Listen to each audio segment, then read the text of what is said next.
Hello. So today let's talk about ano, three I want to talk about these three things because I keep on hearing these arguments from theists.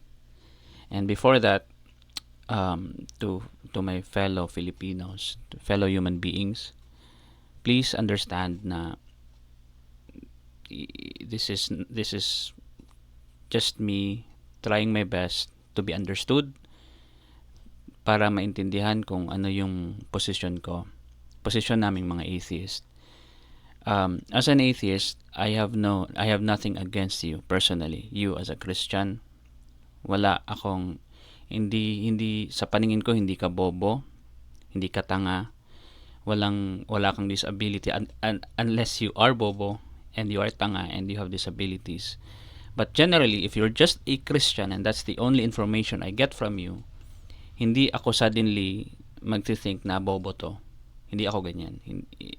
I don't know if my other atheist friends are like that, but I think that's just a human na ugali. We don't judge people by their race, by their religion, by their lack of belief of a God. And that's what I'm trying to do as well. I don't think that you're dumb. I don't think that you're bobo. And I don't think that you're incapable of reason and logic. You are capable of that until you show it na hindi ka ganun. 'Di ba? So if I only hear na Christian ka lang, apologetic ka lang, you're a Christian and you're an apologetic. I don't know if you're a good person. I don't know if you're a bad person. You're just a Christian. Nothing more. But if you show that you are stupid and you are dumb and you are incapable of reason and comprehension, then that's you. No? I can say that you are that. I can say that you are dumb because you have already shown that you are. But if you just said that you're a Christian, no, hindi ako ganun. So I hope ganun din yung ibang Christians, ibang atheists. If you are an atheist and a person introduced himself na siya ay isang theist, wag ka sanang judgmental. Same thing with Christians. If you're a Christian and you heard me saying na I am an atheist, wag ka sanang magalit agad. Sana yung paningin mo din sa akin is, okay, hindi siya naniniwala. I don't know if this person is good. I don't know if this person is bad. Ganun sana. Pero ang nangyayari kasi is, yun na nga, kasi nakasulat sa Bible ninyo na ang atheist ay ganoon, masamang mga tao, mga irehis or ano pang mga negative na mga words, wala akong magagawa. Pero if you can bypass that, if you're just a human being, no, I hope na tao lang din ako, and until I show my real colors to you, na bobo ako, na masama yung ugali ko, then that should be the only time that you'd say na masamang ugali ako, na atheist. Hindi yung sinabi ko lang na atheist ako automatic. Sana hindi dapat ganun. Ano? So, okay. With that out of the way, let's talk about these three common theist arguments. So, number one, ang pinaka number one talaga is yung morality. Subjective ang atheist and objective naman yung theist. So, sa mga hindi familiar sa mga terms na subjective and objective, subjective is more like, sabihin na lang natin na opinion. Opinion, mga karanasan, nagbabago-bago. Hindi siya fixed. So, ganoon yung morality ko, no, ng mga atheists. And ang morality naman ng mga theist is objective. Nakataga sa bato. Isinulat siya and it is fixed. It's not gonna change. So, that's the contrast between the two. And it's really beautiful. No? Ang ganda tingnan if you are looking it outside, no, na ganito ang mundo. May mga tao na fixed yung morality niya, may mga tao na subjective, nagbabago-bago. So, let's discuss yung argument kasi ng theist, hindi reliable daw ang framework ng isang atheist kasi nagbabago-bago. And I think it's just a wrong na misconception, kahapon o bawal pumatay and bukas pwede nang pumatay. I don't think it works like that, no. Changing means it would probably take decades. For example, naging moral ang slavery dati, no? Justified ang slavery, even religion took part of that justification. And 'di ba? Hindi naman ganoon ka abrupt yung change. It's just it takes many years, no? It takes many years. And that's number one. Hindi ganoon na para kasi tayong ano eh, parang pwede ko siyang makumpara sa misunderstanding din ng theist sa evolution, na they will ask na, hey, wala namang pusa na naging aso ah.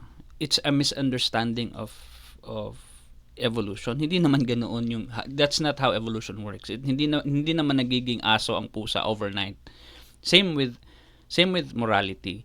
So basahin ko to. The claim that atheists lack morals is a misunderstanding. Morality doesn't require religion. It's often based on secular values like empathy and societal well-being. So na-discuss ko na din ito sa mga older videos ko na it is objective.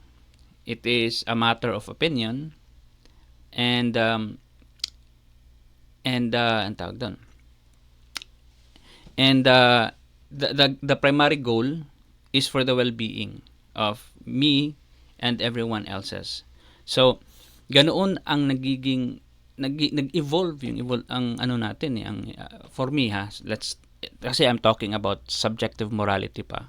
So in my understanding, nag-evolve ang morality natin from very simple na punishment and reward, na pag gumawa ka ng masama, papaluin ka, and pag gumawa ka ng mabuti, re-rewardan ka. For me, that's a simple kind of morality to becoming more complex and more nuanced, no?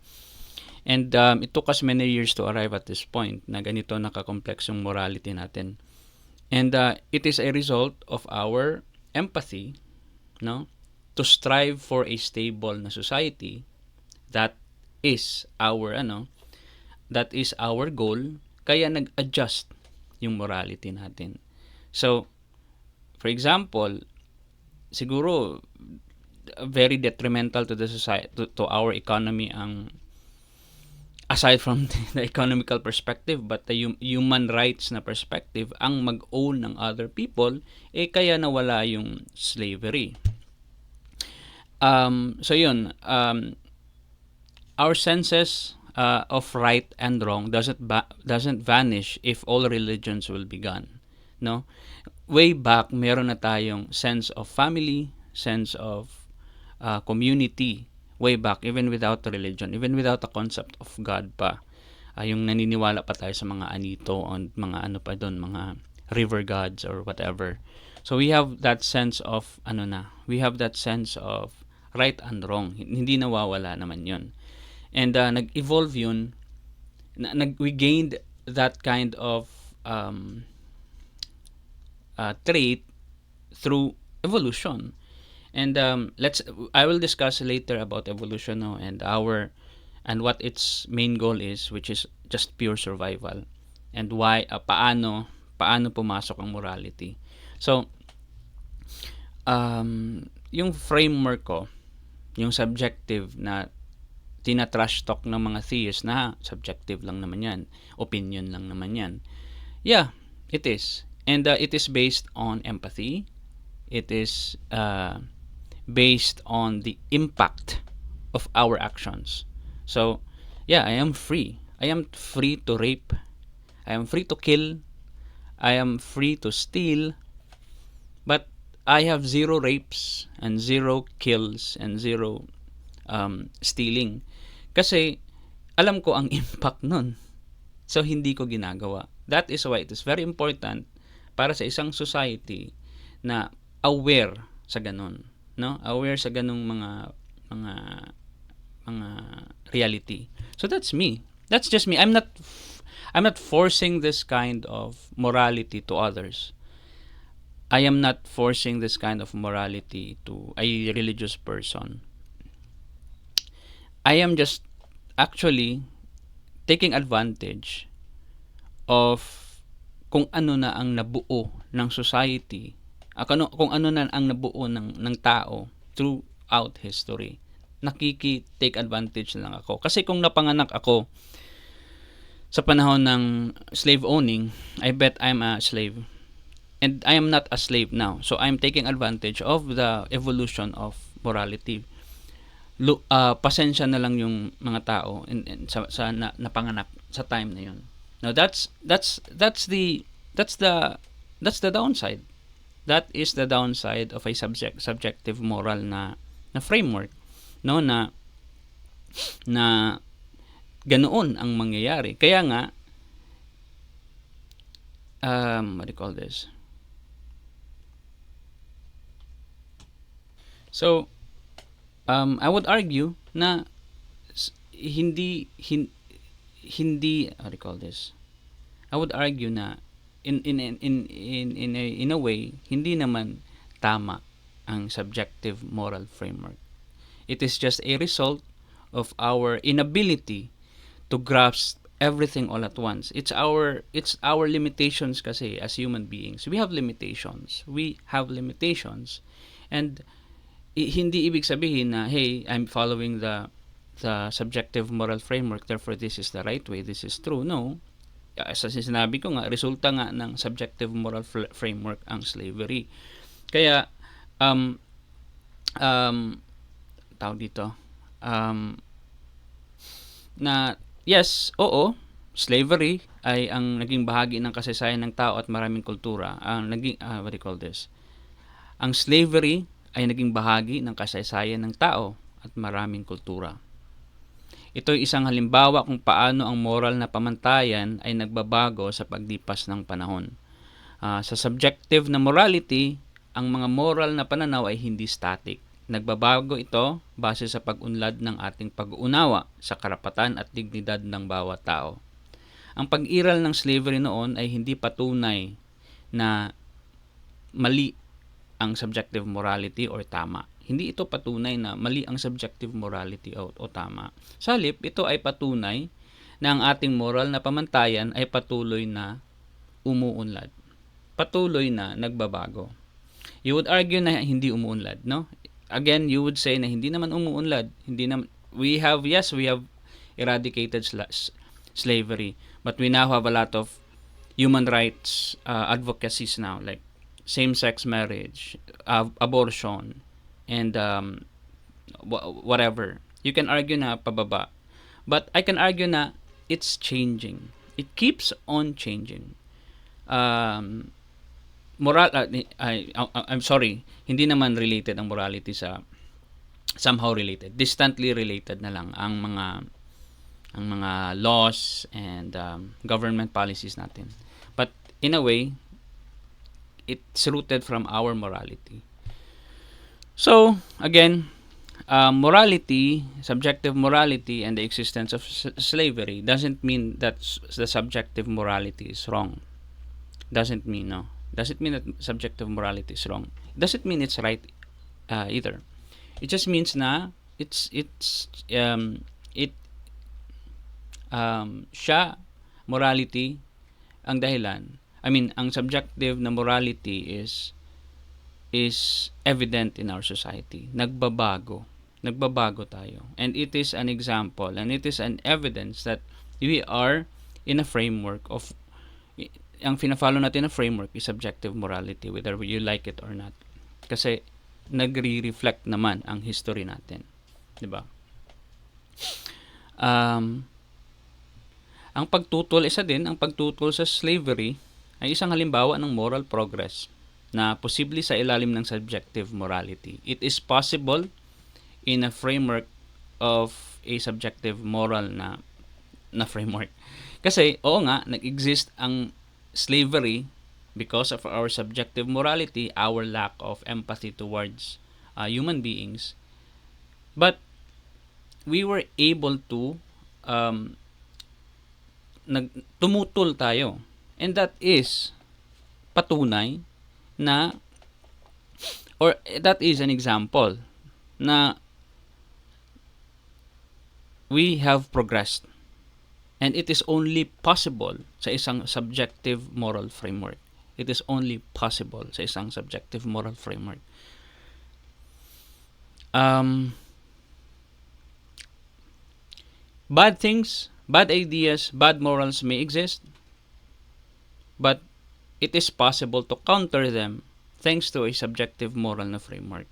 Kasi we can always stick to providing evidence and using empirical data and para makapag-progress tayo in terms of morality sa isang subjective na moral framework. Ito ay nagpapakita na tayo bilang lipunan ay kayang magbago at mag-improve sa ating moral na pamantayan batay sa ating lumalawak na kaalaman and empathy. So, as we improve our knowledge, nag-i-improve din naman ang ating morals and empathy. So, kaya nga, like I said, sabi dito sa binabasa ko, kaya kung titingnan natin ang kasaysayan, makikita natin ang moral na pagbabago. Tulad ng pag-abolish ng slavery, ay sumasailalim sa positibong aspeto ng subjective morality. Ang kakayang mag-adapt at mag-evolve base sa ating pag-unawa sa kung ano ang tama at makatarungan. So yun. That is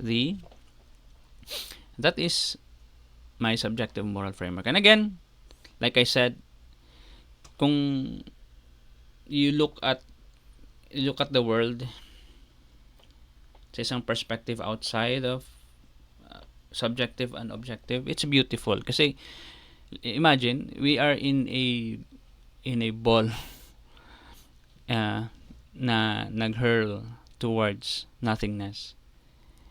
And the people living in it have different kinds of worldviews, or may iba-ibang way to live their lives.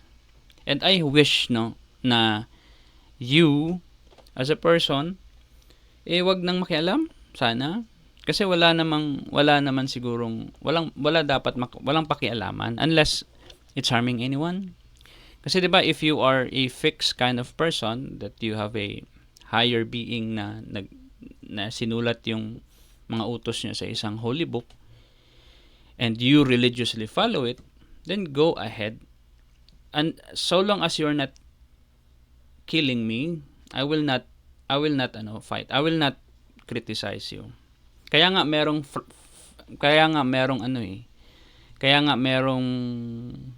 meron talagang friction between theist and atheist, kasi nakasulat sa libro mo na ako ay masusunog sa impyerno. While I don't believe in it, yung mga members mo have this negative idea about us already because it is written in your book, and it is unfair for me. Kaya nga, I can only wish na, hey, please talk to me, kasi baka I'm not gonna try to convert you into an atheist, but I'm just trying to reason to you na, hey, tao lang tayo, and I accept that I have a different way of living my life. You have a very different way of living your life. And so long as hindi mo ako tinatapakan at sinasaktan, at hindi mo sinasaktan yung ibang tao, I'm okay. I hope you are. Kasi I feel like you are not. And that's sad, no? Kasi it has mental effects. Kasi you have hatred towards a certain group of people that are not really talking shit about you, but you are hating them. Yung parang meme na, I live rent-free on your head. Parang ganun. Diba? You could have just used that time to love your family, love your work, love your craft, and just live your life. Kasi I'm not hating you. Ang liit lang ng life natin dito sa mundo, and I spend time to hate you and to trash talk you. No, I'd rather spend it in other things. So that's subjective. Ano pang example kaya na pwedeng i-challenge natin yung subjective? Kasi yun yung slavery, di ba? um, ikaw na lang ang ikaw as a theist, ikaw na lang din ang magbigay ng examples that will challenge your framework, a fixed morality framework. Kasi I can think of a lot na nabigay ko na nga, hindi possible sa isang fixed na framework ang change. So, if hindi I'm just giving an example to the extreme. So if slavery is permitted, then no argument or no any kind of reason or science or logic will challenge that kind of um, morality wherein you can own, it's okay to own other human beings, but it's not in the Bible. I'm just giving an example to the extreme. So nagpapasalamat na lang ako na ang Bible ay naisulat at least man lang sa year na medyo we are already against slavery na. May mga tao na ayaw na ng slavery or may mga tao na aktivista. So maybe if it was written way back baka nakasulat doon na slavery, tas isa sa 10 commandments, you have the right to own other people. Diba? So I'm just happy na hindi sa panahon na yun, kasi if it is, then I bet it's one of it is in the 10 commandments. Kasi again, one of the evidence of a subjective moral na framework existing is us changing our ways, changing our systems, changing our government throughout history. We are evolving. Ano pa? So, again, I have morals. Hindi man ito base sa isang Diyos. My morality is based on human experiences, and then my empathy towards other people, and I am aware that I have limitations, and despite that, mali pala yun, is sa ibang topic na yun. But about morality, so my morality is based on opinions, human opinions, but human opinions are not bad, no? Laws are human opinions. Medicines are human opinions, diba? Engineering are human opinions. They are not written in a holy book. They are human opinions, and they've given us a lot. They've given us too much, like medicine, shelter, food. So you saying that it's just a human opinion, it's like it's wrong. No, we have a lot of human opinions, and it's been a blessing to all of us. So morality as human opinions is also a good thing for me, not you, kasi iba yung framework mo. Just understand na ganoon yung ganito ako nag-operate. It's subjective, and it's not an overnight thing na kahapon okay ang pumatay, hindi okay ang pumatay, and then bukas magiging okay na. Hindi ganoon yung hindi ganoon ang meaning ng subjective morality. It's parang ganito I can summarize it like this. It's kind of objective. Morality, my subjective morality is kind of objective kasi the objective of me, of the main objective ko is to have like yung pusa. But our main objective is the positive effects ko and the people around me, and less negative effects. That is the objective goal. And because of that objective goal, nag-iiba yung subjective morals ko. So, yung pagpugot ng ulo ng kapwa, di ba? And bukas magiging okay na kasi yun yung fear mo eh. What is the objective goal? The objective goal is to have the most positive effect or benefit towards me and others, and less negative effect towards me and others. So, ang pagpugot ba ng ulo gives positive effect towards me and others?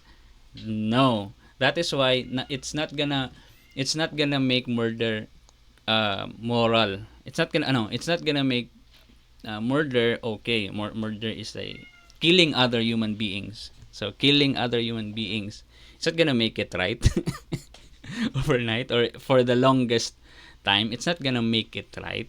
Kasi yun nga, yun yung goal. The goal is um, benefits. It gave me benefits, it gave other benefits as well. Hindi lang sa akin exclusively, but to others. So, ang pagpugot ko ba ng ulo mo ay ang pagbigay ng benefit? Hindi, di ba? Napugutan ka ng ulo eh. So, wala, hindi siya nakapagbigay ng benefit sa'yo and sa family mo. That is why, that's my moral framework. And aren't you, I mean, isn't it amazing, no? Na ganoon yung mundo. It's just, I may not have like a spiritual thing like you have when you pray or when you go to church. I have that kind of spiritual feeling as well. The wonders of the world, like the setup that we have now, it gives me spiritual kind of feeling. No? Hindi man siya God, hindi man siya it's just a feeling and I like that feeling, no? Na imagine nasa ball tayo na blue ball and it's revolving around a gigantic na ball of fire and it's hurtling towards the space, towards the unknown. 'Di ba? So when I think of things like that, it makes me really spiritual, not in a religious sense but something na feeling. Kasi familiar siya na feeling when I was a religious. When I was praising God before or Jesus Christ or yung pinako siya sa krus. I was crying and all. It's that kind of feeling. No, na galing talaga ng Diyos, ganito yung ginawa niya. And now I'm an atheist, ang ganda talaga ng munduan and it's also hell at the same time. It's heaven and hell for me at the same time. And I wish I know everything but I don't. Kasi eto lang yung limitations ko.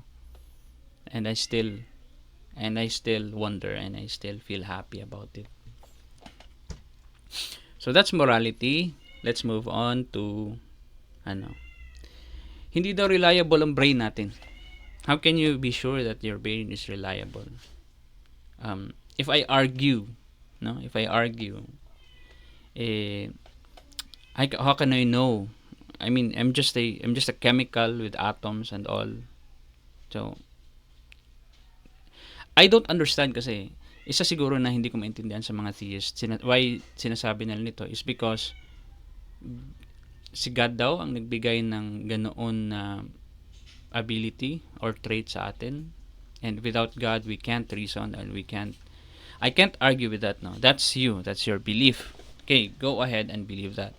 But sa perspective ko naman, yes, I would say again na I can't be 100% certain the reliability of our senses. Kasi I can give examples how what's our current situation now, no? We evolved through evolution, through natural selection. We evolved, no?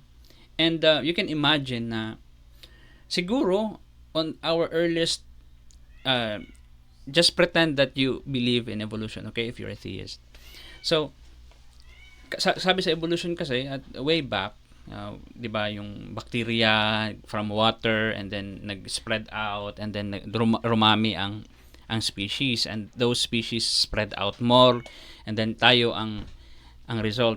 So ang proseso nun, paano umabot sa ganoong klase na species until tayo now is through the process of natural selection. It is the nature killing of living creatures. And those creatures that survived reproduced and yung mga population na nagreproduce pinapatay ulit ng nature, either through predation, sickness, baha, lindol, comets. Lagi tayong pinapatay. That's evolution by natural selection. Pinapatay tayo lahat 99.9% of species, and then those who survive will live to tell the tale and reproduce. That's evolution, no? So, imagine, we have been living to survive. Way back. We have been living to survive. We go out, we get eaten, though we get sick, we get poisoned, we drown, 'di ba? So, ano ba? You can think, you can say, you can argue na yung tawag doon, yung nag-gain is our ability to survive, hindi the ability to see the truth. I forgot the name of that person, but he argues na the more you don't see the truth, the more you survive. Yun yung argument niya, but I don't know if it's true, but I've heard. But let's just entertain that idea, no, na it's true, na the more you become less, the more you distance yourself from the truth, the more you survive. I can give you an example. For example, kasi marami daw spectrums of color, and we can only see a tiny portion of that spectrum. Just imagine if you can see all. If you have that ability to see every kind of light, every kind of colors of waves of the light. Imagine are they useful to you? Since yung evolution natin siguro yung mga kanunuan natin is nakikita lahat ng all spectrums of color, and it's not useful for them. They get eaten, and then they have been able to produce someone that sees the color of the spectrum lesser, and somehow they get to focus on whatever is necessary for them to survive. I can see food now because the other lights are gone. So I'm just it's not really called it's not really a fact. I'm just entertaining an idea right now. But yeah, you can imagine na evolution is trinain ng evolution tayo to survive, not to be an arbiter of truth. Hindi tayo nag-survive para makita yung truth. So I think that's the argument of theist, na hindi naman reliable yung utak mo kasi according to your worldview nag-evolve ka lang, and the reason and you evolve through di ba? You evolve because you want to survive, not because you want the truth. So again, I can say na totoo naman na we as a species now, sa perspective ng evolution, is hindi capable ang brain natin to distinguish the objective truth, no? We have limits, and while we can't claim absolute certainty about our brain's reliability, kaya nga gumagamit tayo ng empirical evidence and reason to trust things. So, for example, gravity, no? May effect ang gravity. If you jump, you fall down. If you jump, you fall down. We've been doing that trillions of times already, and it is consistent. It is consistent to me, and consistent din siya na effect sa others. So, nare-reinforce ang trust natin sa ganoon na phenomena. Nare-reinforce na ganito pala ang behavior ng gravity. If I jump off from a tall building, I will die. So, I will not jump off a tall building because I won't survive. So, yes, our brain is unreliable, kaya gumagawa tayo ng tools. So, I would even argue, no, na I myself is a victim of my own brain, no? Sinabi ko na sa mga videos ko na lagi akong nafo-fall into any kind of conspiracy theories before. Even until now, no? When I hear about news about aliens, I keep on scrolling and listening to videos. What's the update about this video? What's the update about that video? There's like a Senate hearing about aliens and this phenomena. May bagong nirelease na footage and blah blah blah. May mga TikTok na videos. Nakaka-hook siya kasi I want to believe that there are aliens. I know there could sa alam ko na sobrang laki ng mundo. Imposible na wala. That's my They could have, I don't know if they have intelligence like us. I don't know if they are biological. I don't know that I think that there's life out there. Impossible sa laki naman ng universe. Sa laki ng galaxy pa nga natin eh. But I doubt that there are aliens visiting us here. Pero nai-entertain ako sa mga alien na videos. So, that's just my brain, no, being unreliable. I keep on saying na, hey, follow the evidence, pero I'm following chismis. I'm following gossips. I'm following videos that are really crappy na, very, tawag doon, pixelated na, sinasabi ng utak ko na, this could be it. Pero, yeah, very unreliable ang human brain. In top of bobo pa ako. Kaya it is a must, no, for me to follow religiously the process of the scientific method. Na peer review ba? Meron na ba tayong verifiable evidence? Na weed out mo na ba yung mga possible explanations na mga possible explanations that are tawag doon, yung Occam's razor, na try mo na ba ang gamitin ng Occam's razor, so yes, it is very unreliable, pero again, there are phenomena that keeps on that the effect is unchanging, same as gravity. Kaya nare-reinforce yung trust natin sa utak natin. It is unreliable again, but there are things that keeps on repeating. When we jump, we fall down. It's not hindi nangyayari na when we jump, we fly and float. Hindi nangyayari 'yon. Kaya nare-reinforce ang idea na, hey, there's such a phenomena called gravity, and that's the nature of our reality. And you can argue na hindi siya I can even say na hindi siya reliable, but we have developed tools, gumagamit na tayo ng reasoning para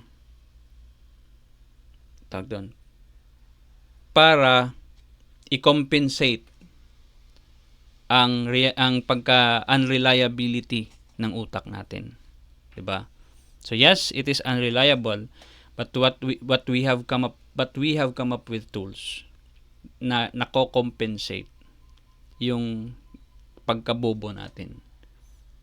No? Example na lang, breakthroughs in medicine, no? These advancements, based on our understanding of biology and chemistry, work consistently worldwide. It demonstrates the reliability of our collective knowledge, no? So you can say as a theist na, hey John, nag-evolve ka lang naman to survive, hindi ka naman nag-evolve to know the truth. That is technically true, but we have come up along that evolution is nag-evolve din naman yung critical thinking skills natin and yung reasoning skills natin. It evolved even though we didn't evolve towards the truth, but sumama yun, nakapackage siya sa ating evolution to survive. So that's my response to people saying na hindi naman reliable. Yeah, hindi naman reliable, kaya nga gumawa tayo ng mga tools na we can consistently see the results and the applications around us. Medicine, the discovery of gravity, and so on. No? Ano pa? One last thing that I would like to respond. No? Naririnig ko din to. Why do you care? You're just chemicals ka lang naman eh. You're just chemicals and atoms and nabuo ka lang naman randomly dito sa mundo. Kami, ginawa kami ng Diyos. Binuo kami. Eh ikaw, chemicals ka lang naman and atoms. I don't get this kind of hindi ko mag-gets to. What are you trying to say? What are you trying to say? And these three arguments is, I think it's fueled with hate.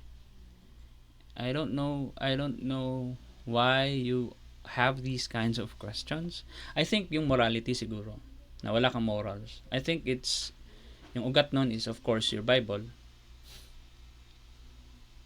Pero tong human brain, you're just, reliable ba yung human brain mo? Parang ginagaslight mo ako. And then itong pangatlo is you're just chemicals and atoms. I don't know ano yung composition ko. Hindi naman ako scientist. Am I composed of chemicals and atoms? Yeah, I think so. Do I have a soul? I don't know. My other compositions pa ba ako besides chemicals and atoms? I don't know. But this is for me stupid, no? It's like saying na, it's like showing you a paint na of Mona Lisa. Ano lang naman yan? Tag doon. Paint lang naman yan at saka canvas. 'Di ba? So, it is technically true that it is paint and canvas, but it's also an art, no? May nagdrawing and ginawa niya ito to evoke emotion, to entertain us. Ako naman, yeah, technically true. I am just chemicals and atoms, pero I have a life and very complex ang life, and I have all the kind of options available before me, whether I use this option or that option. It's not a chemicals atoms. I don't know what you mean by this statement. I really don't understand this one. But yeah, I don't understand this kind of argument from theists. If maybe you keep on hearing, no, a theist na we're just atoms. Hindi naman yun mali. I mean, totoo naman na I'm just chemicals and atoms, pero tao ako at the same time. A painting is just a paint and a canvas. And it's also a painting. A house is just nails and cement. And it's also a house. It is also a home for people, no? Para protect sila from rain and whatever. 'Di ba? Predators, insects, mosquitoes. 'Di ba? It's not just a cement and nail. It is also home for a family. I'm not just chemicals and atoms. I'm also a human being. 'Di ba? I do not understand this kind of argument. Kasi I don't know what this person is trying to achieve. Ano pa?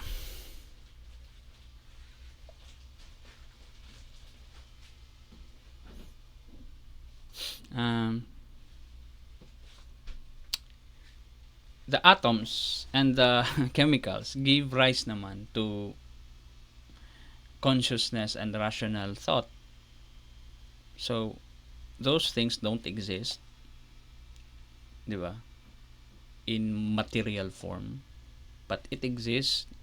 I don't know what the term is. I'm not a philosophy major. But those things exist. Consciousness and rational thought. It is the result of the chemicals and the atoms that you so hate na we are composed of. So, yun lang. Be kind to one another.